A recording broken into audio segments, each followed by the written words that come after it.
শুই দেন কেন? হ্যাঁ, অনেক ইয়ের অসুবিধা, ভিটামিনের অসুবিধা, খাইতে পারে না। ওরা আরও 2 ভাই বোন মারা গেছে এইভাবে, বুঝছো? তো এটা দেওয়ার পরে না আল্লাহ দিলে কালকে থেকে মাংস রেখে দিয়ে অনেক ভালো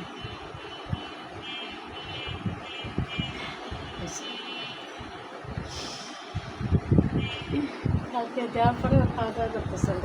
আর একটু দিই না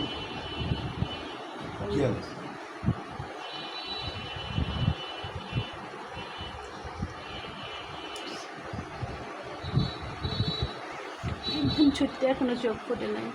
2 ভাই বোন না খায় মারা গেছে, এত দুর্বল হয়ে কয়টা গেছে। হয়েছে বাচ্চা? 4টা হয়েছিল, 2টা আছে এখন? এখন 2টা আছে। এখন ওকে কালকে দেওয়ার পরে ও মাশাআল্লাহ খাওয়া দাওয়া করছে, হাঁটাচলা করতেছে, একদম মরেই যাচ্ছিল, চোখও ফুটে কুচি কুচি কুচি।